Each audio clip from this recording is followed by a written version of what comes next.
What's up, guys? Iggy here with FalTac. Hey, I am at a gun show right now. So, in the hotel room, what else do you do other than work? Because this is all I know how to do. So, as you see, I got one bed set up with all of the crap that I need, the bed to sleep on, and of course, check this out. This is, well, this computer, we were doing some work. This computer, we were doing another one because they don't have the same software. And eventually, they're going to have the same software. So, but I was working on this one, doing some stuff I needed for the show. And I just did a video on how to make a trim jig from a 3D scan. I didn't do the 3D scan itself. I didn't show that, but what I did is I scanned a pale horse, bodyguard 2.0, and I've been doing a lot of holsters for those lately, and I have to cut them by hand. So why not make a trim jig for it? So, but because I'm at the hotel room, all I can do is program it and get it ready for the 3D printer. And then when I get back tomorrow night, I'll throw it on the 3D print and we'll do it. So what we're gonna have to do is, I already screen recorded how to do this. I figured it out on the laptop. And I'll try to walk you through it step by step. It's really didn't take too long, but what I'll tell you is this is the easiest way I have found out how to do it, and this is from trial and error. Am I an expert at it? Absolutely not. This is maybe the fourth or fifth trim jig that I've made.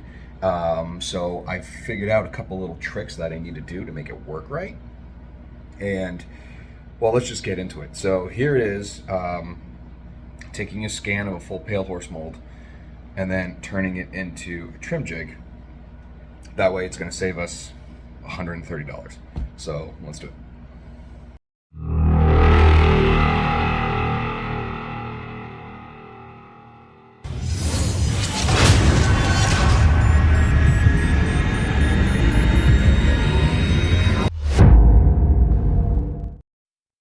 All right, let's get Tinkercad loaded here. And we got the Bodyguard 2.0 along with the Pale Horse Mold Bodyguard 2.0.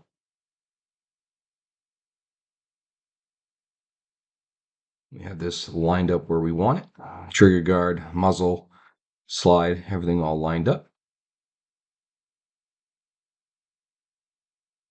You can see we're just doing a little bit of double checking here to make sure everything is still copacetic. Again, it's a pale horse mold. I didn't make it. I just scanned my personal one, and I scanned the blue gun. All right, and those are the RCS drill points. I got it so I could put the claw on it.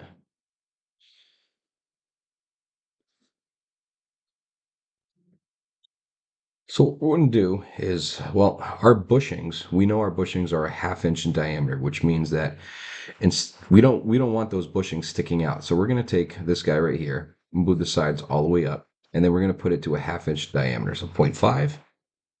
So everything's in is in standard. So for you guys overseas, it's not metric. I'm sorry. This is what we do here. So we're going to line this up in the center as best we can. And that's going to tell me where our bushing is. All right. And then we're going to do a quick copy and paste. And we're going to move it to the other side. Again, we're going to hover right over it so we don't have the parallax effect. And then center that best of our ability. And now we know where those are going to go. Technically, we only need to do one, but I like to do two so we know on both sides. And kind of more insurance when we copy and paste and put it together. This one, we're going to move the sides up. This barrel is going to be 1 inch in diameter. And we are going to center it in between the two split halves. So what I'm going to do is I'm going to select these 3 items. I'm going to group them together because we're going to need them in the future. And then we are going to select the mold and then select that 1 inch barrel. There we are. And now we just centered it. And you can see the circles of where we need to go around. So this right here is going to be the start of it. We're going to elongate it. And then we're going to change the angle to the angle that we want. So it's got to go from that 1 inch Here we go. Over. And it's got to clear that 1/2 inch diameter bushing. So that looks pretty good right there. And then we'll pretty much just drop it and lock it in place. And from here, we're going to grab another one. So if you don't use Tinkercad, these are considered holes in the shape that they're in. So we're going to take this one. We're going to do it on the trigger guard area. This one is parallel to the slide. We're going to go ahead and do match up. I'm going to go just outside. As you can see where it is on the darker green. It looks good to me. Bada bing. And then we want to take care of this corner a little bit. You could round it, or we could put another block in there.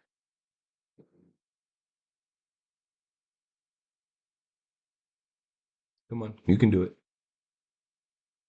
You can do it.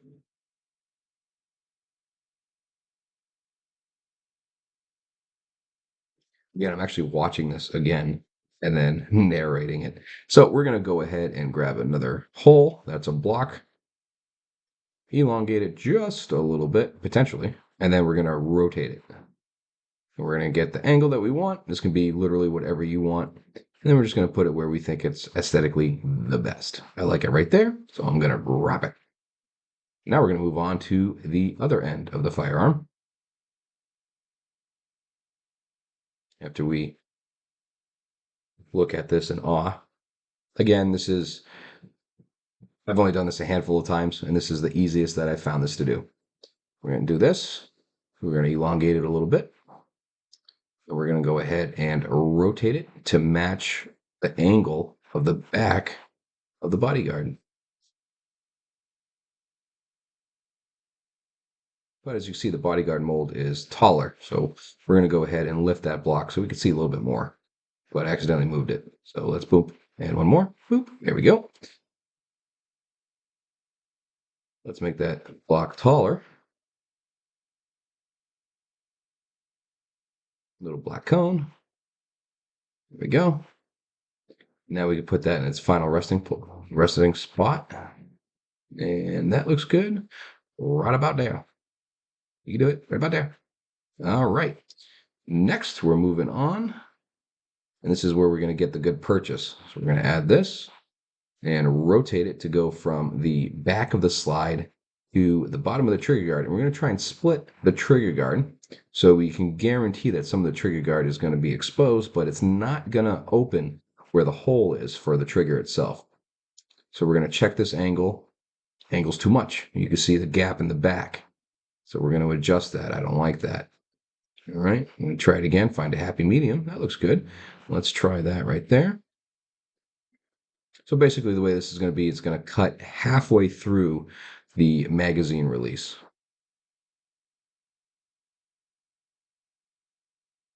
Just angle a little bit more. Get that to where we can get a good purchase. And this right here is the sole reason why I will scan the gun too. Bada bang. Right, now it's time for the optic cut area. However, this gun is not come optic cut. So, but we still have to cut it because of the mold. So we're going to go ahead and add this right here. And then we're going to add in another barrel. Now that barrel is going to be a 1/2 inch in diameter, which is the same diameter of the router bit that we use. So we're going to adjust this where we want it, and then adjust the height, and then move on to the barrel. And you don't want that one extending into the other side. You're going to want that one a little bit greater than half the distance to the other side, and we'll explain that later. And then here are the barrels. I'm actually going to lose this barrel in a minute, but we're going to bring it down. Factory is 1 inch, and now we're going to click the white and bring it down to a 1/2 inch on each side. So 0.5 and 0.5. Bada bing. And now we're going to line that up. But you see, I grabbed the wrong one.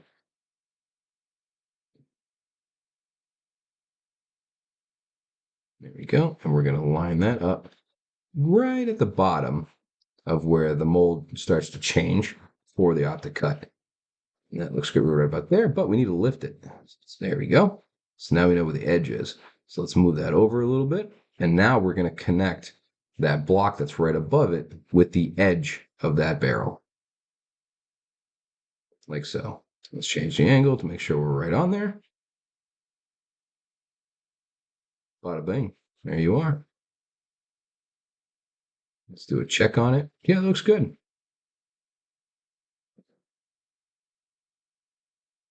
We got plenty of clearance for the bushing.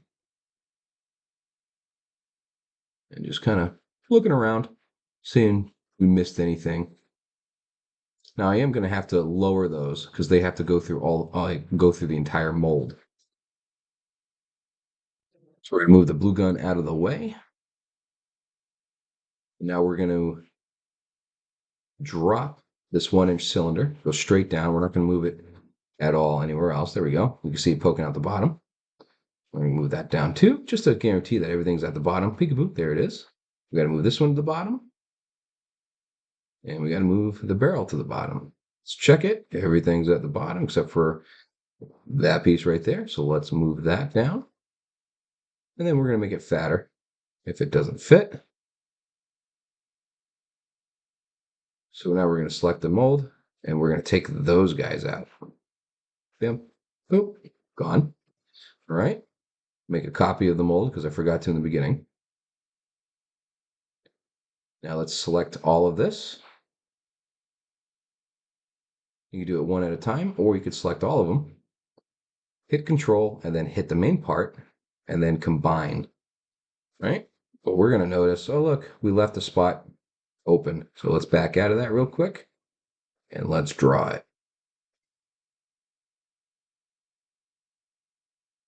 Change the angle. Put it in place, but look at that shadow. Man, that's tall. Let's bump that down. Bump it over. And now we are cooking with fire. We're going to go down a little bit, and we're going to make it fatter. Oh, yeah. All right. Now let's select them all, deselect the mold, and then group. Bada bing. I don't know if you noticed yet, but I forgot 2 spots. But we're going to copy and paste, and then we're going to flip one side. Oop, and now we're going to move that other. Now that 1-inch diameter barrel that we did, the very first one that we made center of the mold, we're going to go ahead and overlap those 2 together. So we're going to get it pretty close right here. And now I'm going to zoom in and rotate 180 just so I could see it. And again, this is how I do it. There might be another way, but this is how I do it. I'm going to zoom really far in and I'm going to watch the overlap. See how it has a lighter area and a dark area? Those are the overlaps. And as you can see, you can move it, bam, right there. Nope, too far. Let's go back. And I like to wobble just to make sure. It looks perfect right there. So now we're going to back off, rotate again, and then we're going to combine all.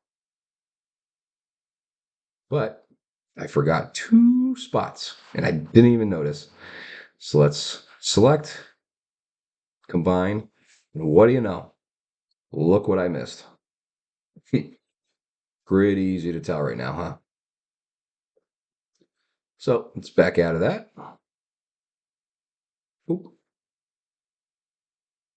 Okay, now let's add another square hole at the bottom. Elongate it a little bit. Throw that in there, lower it, just so we have clearance. Bada bing. And now we got to do right there. So that's going to be a hole. Make it skinny. And we're going to throw that in there and line it up to the edges.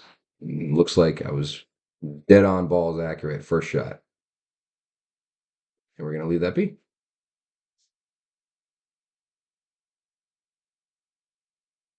Now select all, combine. And what do you know? There's a trim jig. So we're going to do a couple more steps and make it a little bit better. Now we got to make the little pitons that are going to hold the shell on there after you drill out for the retention points. So we're going to go ahead and we're going to select the barrel once I get to it. All right. Now we're just poking at the RCS drill indicators. grab the barrel, add all of the sides, and then we're going to break it. I think I'd put 0.2 at first, and then I actually put it at 0.23.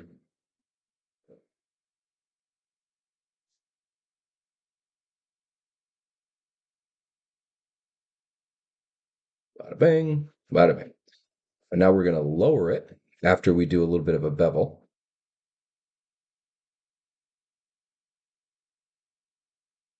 So I shorten that, and then we're going to lower it down, and we're going to lower it until we can see the drill indicator in the center.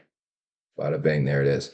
Now we're going to go directly over it because there's a parallax effect, and then we're going to center that. Bada bang, there it is. And then we're going to copy and paste. There that is. And then we're going to bring that to the second one. Hover over it. Oh, move the mold on accident. Back.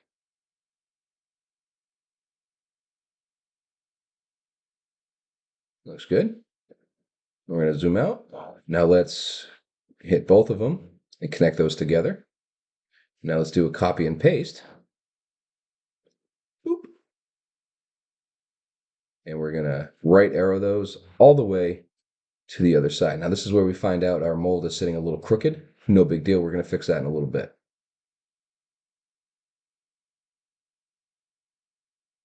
We're going to take off the snap grid.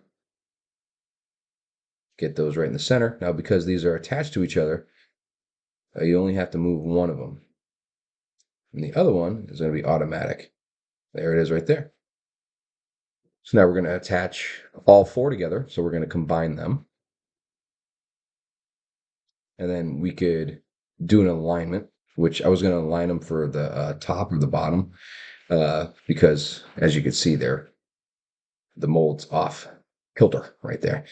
And then we're going to go ahead and we're going to lift them up. You can do it. Come on. Select and move to the other side. Select the other side. And we're going to move them up after we combine them. And there we go.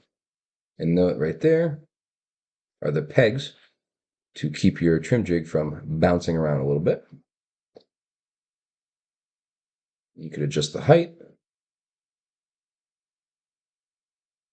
Too big and too tall, or rather, it's going to be a pain in the butt to take off, and you could potentially snap them. So don't go too big, don't go too small. And when you do this, you'll find the right height. But at this point, we're going to go ahead and combine everything. Once we look at it, there we are. Now we're going to do this draw tool, and we're going to create a sketch. So click where you want to start. We're going to zoom out, and we're going to do an outer outline to skeletonize this trim jig. When we skeletonize it, one, a lot faster on the printer, and two, a lot less material. So we're going to keep those RCS points available. I'm just going to do a rough in. And if you notice, I don't go past the top of the slide because the bumps on the slide are going to help the shell stay in its spot.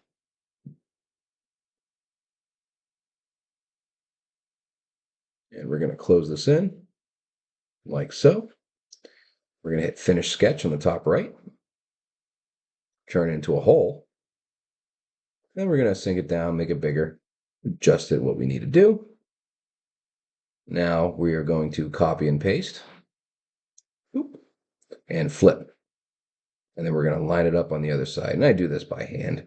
Really doesn't matter. As long as you have enough, the same on each side, material-wise, so you're good. Bada bang, that looks pretty good. And then we're going to adjust that side as well. But this is, like I said, you see how the right side is higher, so we're going to fix that. So we're just going to move a couple things around. And again, none of this is edited right here, so this is 100% what you're seeing me do and what you're seeing me work through.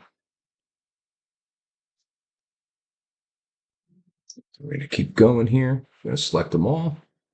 And if we notice, I didn't go all the way to the bottom, which is why now it looks like it's a bowl. It's a shelf. Not going to work. I mean, it is a lot less material, but not what we want to do. But you can see there's a little bit of an angle. So let's go ahead and let's make it flat again. There we go. 1 degree off. Now we're going to go ahead and take the square hole, and then we're going to square that up. But we have to change the angle. There we go. Do it right there. Get the width, and then get the length. And then we're just going to line this up at the bottom. To be honest with you, right here, I was figuring out how I wanted to do it. And to get measurements in Tinkercad, you have to like unclick it or let go, and then you have to click on it again to move it, and it'll give you your measurements. So we're going right down to the bottom here. So that width of that, there we go. And that brings it flat across. But you can see it's not deep enough to hit that. And that's how high we have to go. So we have to go halfway through to hit that. But that's too much. So let's do a couple more things. That's the mold itself. I didn't want to move that. I want to move this guy. Here we go. So we're going to move that down. And then we're going to click on this and ungroup it. And then we're going to select those guys, and we're going to adjust it to where we need it. So we're making it thicker and then moving it down. Making it thicker, moving it down. Check the bottom. Look at that. They're down there. Now let's do the height of that. Yeah, there we go. So we're going to line it up at the top. That zeroes it out. And now we're going to go down. And you see on the right, it's measuring how far down we go, which is going to be the thickness. So 0.422 looks like the thickness we're going with. Now we will select the entire, there we go, and bada bing. And now we're going to show the finished trim jig. Well, finished on the computer. You still got to print it, and we're going to print that after. Now I'm going to take the blue gun, and I'm going to overlay it just to make sure everything looks good. So which means I'm going to line up the trigger guard, even though it's a little bubbly. But here we go. I only needed half of it. Line up the trigger guard and line up the muzzle. So we're going to have to sink it down. There we go.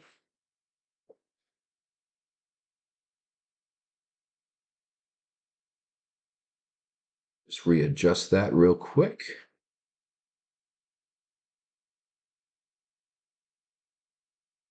Pretty much the trim jig is going halfway through the magazine. There we go. The magazine release. So we're going to go ahead and adjust that, and yeah, give it a final okay. It looks pretty good. Once we get it up there. Come on, there we go. Now we got to move it up and down. Boop. See? And the outside is what's getting trimmed.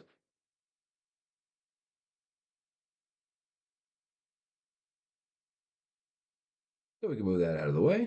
I'm going to click on that.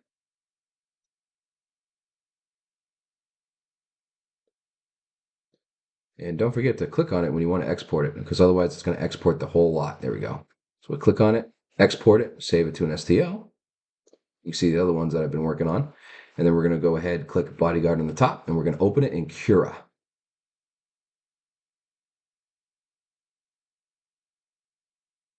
Let this baby load. Cura is the slicer I use for my Anycubic Viper. There it is right there. And we are looking at a 0.15 millimeter resolution. I don't remember if I changed it or not. I don't think I do. Yep, at 20% infill with 0.8 millimeter walls. And with those settings, it's going to take 4 hours to do, a little over 4 hours. So we're going to use 46 grams of filament with 15.33 meters. So we will be doing that shortly. And this is pretty much the easiest way I've figured out how to do a trim jig on Tinkercad. Am I going to learn more in the future? Absolutely. The more I play with it, the more I'm going to learn. But this is what it is. So like you guys, we're still learning this process. So for now, this is what I know. So this is what I'll teach.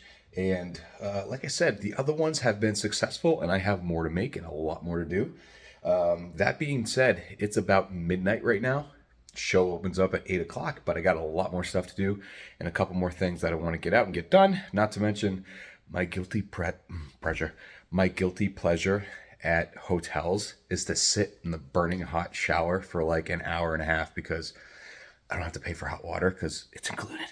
So what do you guys do in hotel rooms? Anyways, I hope you enjoyed this video. I will see you on the next one. Keep moving forward. Love you. Bye.